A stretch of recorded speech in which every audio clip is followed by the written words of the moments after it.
Economia é Fácil, versão reduzida. Apresentação, Almir Cesar Filho.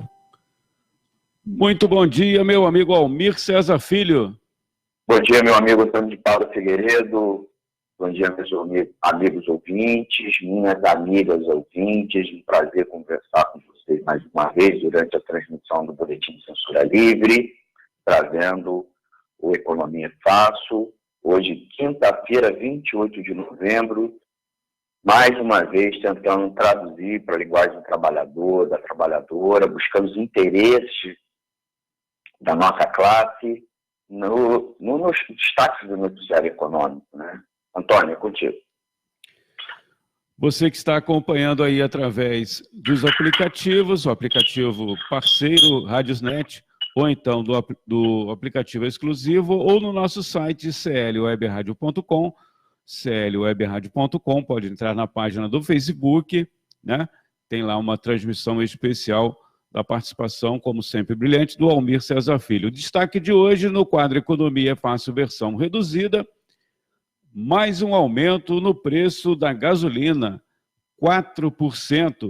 Na semana passada, a Petrobras já havia aumentado o preço do combustível em 2,8%. Por favor, Almir. Antônio, eu acho que é a principal notícia do dia, né? O impacto sobre a classe trabalhadora. Nós já comentávamos aqui sobre a alta do preço da carne bovina e também a disparada do dólar. E ontem recebemos a notícia que a Petrobras aumentou o preço da gasolina. Ontem, quarta-feira, dia 27 de novembro, a Petrobras aumentou o preço da gasolina em 4% em suas refinarias. Na semana passada, a empresa já havia aumentado o preço do combustível em 2,8%. Mas não houve reajuste no preço do óleo diesel. O reajuste vale para o combustível vendido nas refinarias para os distribuidores, ou seja, os postos de combustível, né? O valor final, o motorista pagar para abastecer o carro dependerá de cada posto. E, por sua vez, cada posto depende de o quanto a distribuidora vai repassar, né, para eles. Nós já estávamos falando aqui, há alguns dias, que a alta do dólar teria, sim, implicações sobre os vários preços da economia, incluindo os preços dos combustíveis, né? Os combustíveis são preços, um preço, né, que é cotado em dólar no mercado internacional, e a Petrobras passou a ter uma política de transferir automaticamente as variações do preço do barril de petróleo para o preço vendido ao consumidor.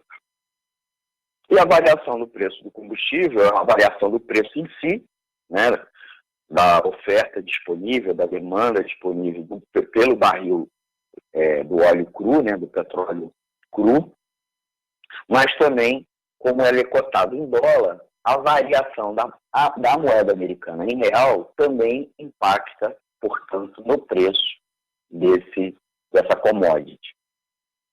O preço da carne é muito similar, porque, embora a produção seja até doméstica, predominantemente, né, diferentemente até do petróleo, que o Brasil produz petróleo, mas ele também importa,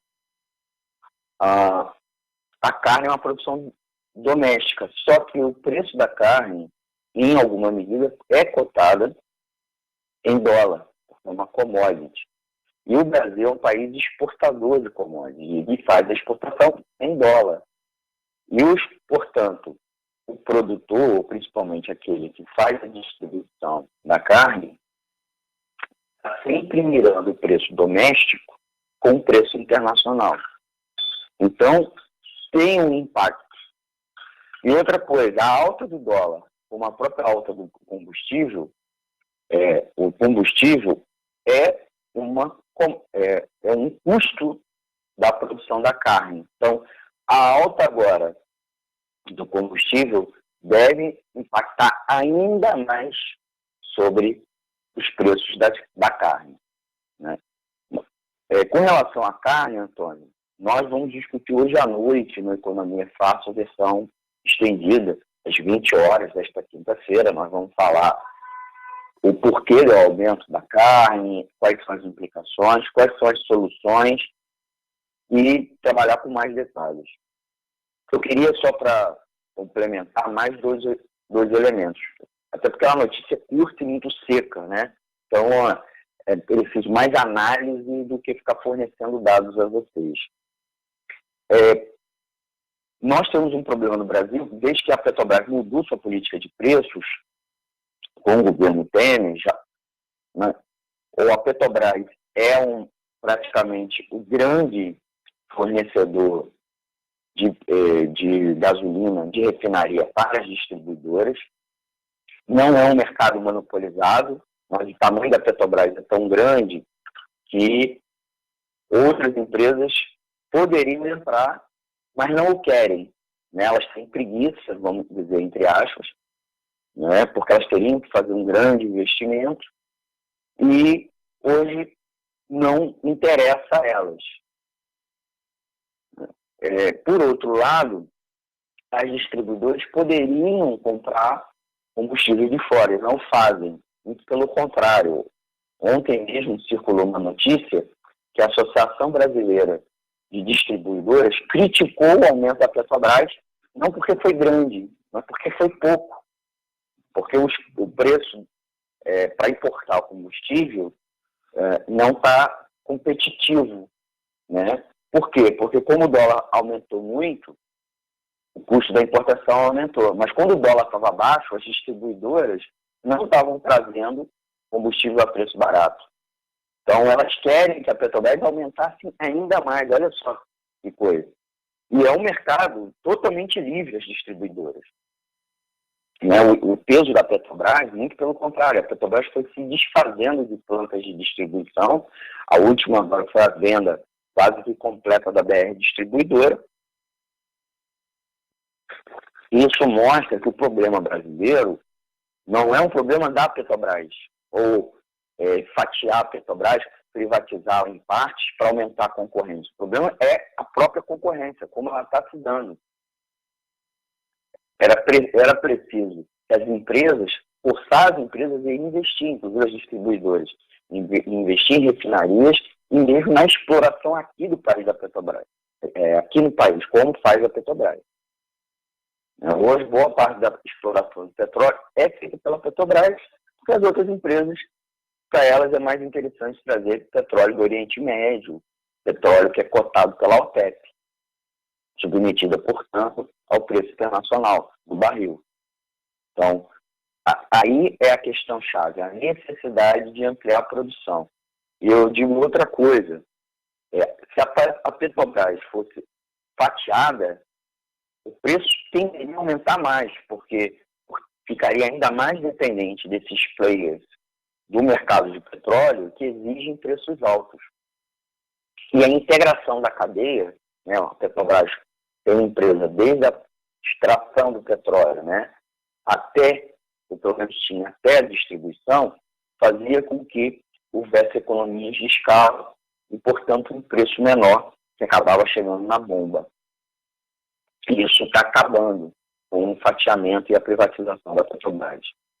Então, é importante para a gente, ouvinte, ficar atento que a política econômica que o governo vem fazendo, ao invés de diminuir o preço do combustível, está fazendo o aumento desse preço e, muito pelo contrário, a tendência ainda é piorar no futuro.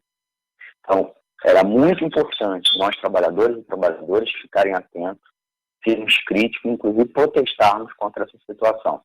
Os próprios petroleiros estavam organizando uma greve, inclusive para denunciar essa situação, e o que o governo fez foi acionar o Tribunal Superior do Trabalho para impedir, inclusive, criminalizando a greve, para impedir a greve, né, para que, assim, pudessem garantir a política de privatização que o governo quer, que só favorece as empresas mesmo com o discurso de favorecer o consumidor.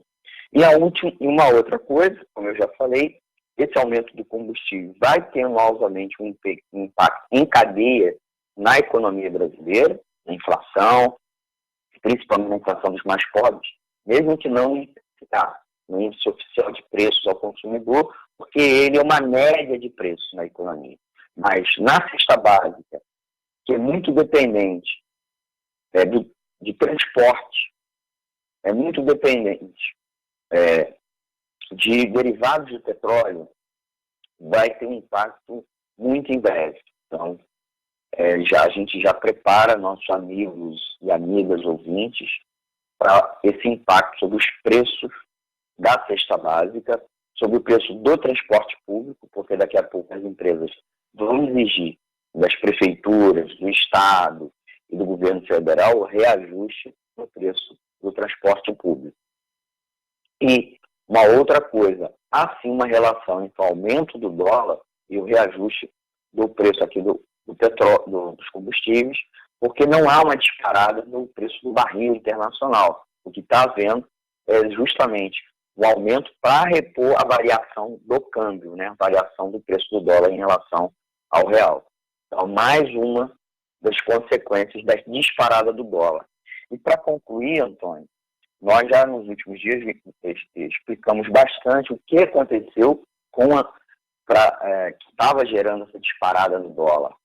Óbvio que há no mundo todo, principalmente nos países emergentes, a desvalorização das moedas domésticas, né, a apreciação do dólar, o dólar está com uma valorização, mesmo com os problemas que vem acontecendo no mercado financeiro americano, mas no caso do Brasil e alguns outros, isso é agravado porque as economias dos países emergentes andam muito mal e há uma fuga de investidores desses países, particularmente aqui na América do Sul.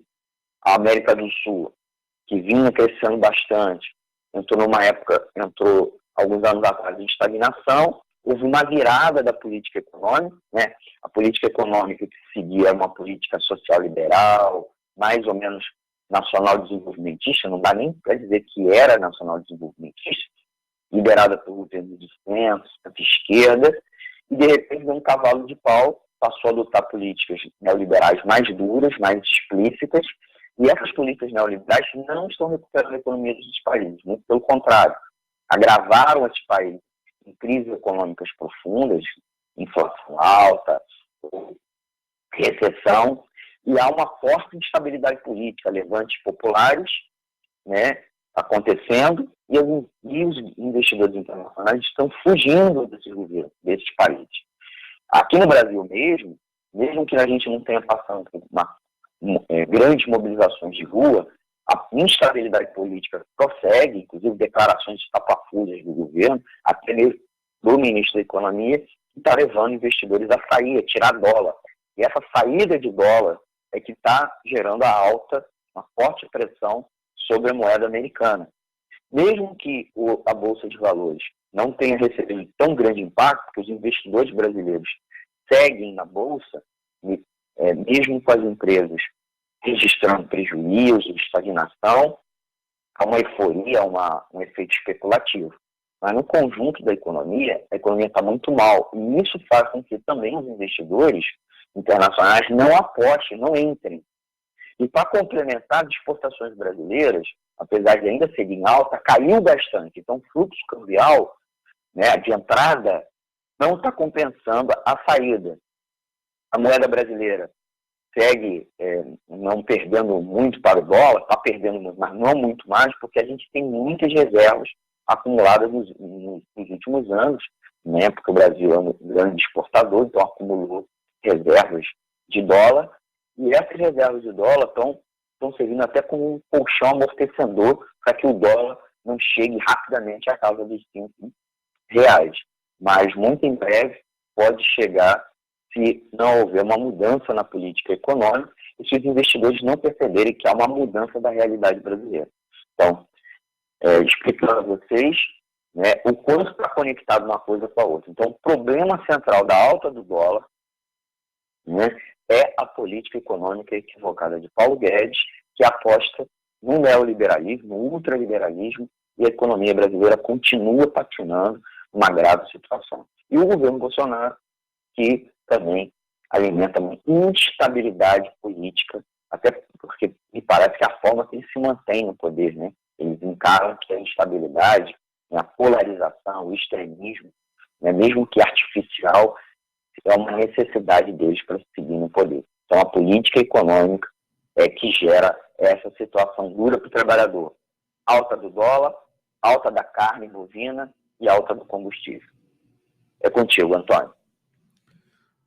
Almir, pedir licença a você e aos ouvintes para registrar aqui as pessoas que estão acompanhando, algumas desde o início, o Cid Reis, Ernestina Silva, Rosane Guinâncio, Jaumir Fernandes, o Rodrigo Pegado e José Carlos Lima, Iraci Santos, Laércio Silva e também Andréia Lacerda, Leone Pegorim, que é lá do Noroeste Fluminense, Santo Antônio de Pádua.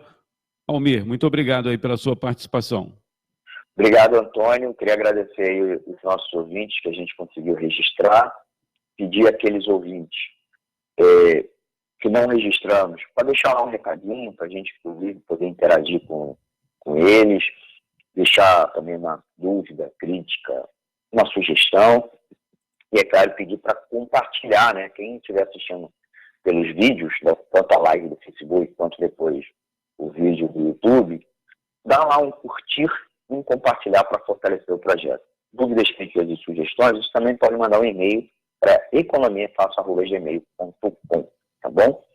E por fim, Antônio, a gente convida, né, nossos amigos ouvintes, agora à noite, né, para as 20 horas, para ouvir o Economia Fácil versão estendida, que nós vamos falar da alta do preço da carne. Tá? A gente vai discutir o porquê da alta, quais são as alternativas, como o consumidor pode tentar driblar essa situação, né? Como nós, como cidadãos, mais como consumidores, podemos mudar essa situação, intervir por meio da política econômica, né? Que é a ação do poder público sobre o mercado. Nós, como cidadãos, podemos alterar as decisões do Estado e o Estado intervir no mercado para alterar essa situação. Então, hoje às 20 horas, aqui pela Web Rádio Censura Livre, www.clwebradio.com, pelos aplicativos e pela live do Facebook. Tá bom, Antônio? Muito obrigado e convido os ouvintes para ir ouvindo você aí no Boletim Censura Livre até às 10 horas da manhã e depois toda a programação da Web Rádio Censura Livre. Tchau, tchau. Agradecer aqui o comentário da Iraci Santos, lá de Montevidéu. Vamos encerrando aqui essa transmissão e até logo mais, Almir. Tchau. Economia é fácil, versão reduzida. Apresentação, Almir Cesar Filho. Você que está ligado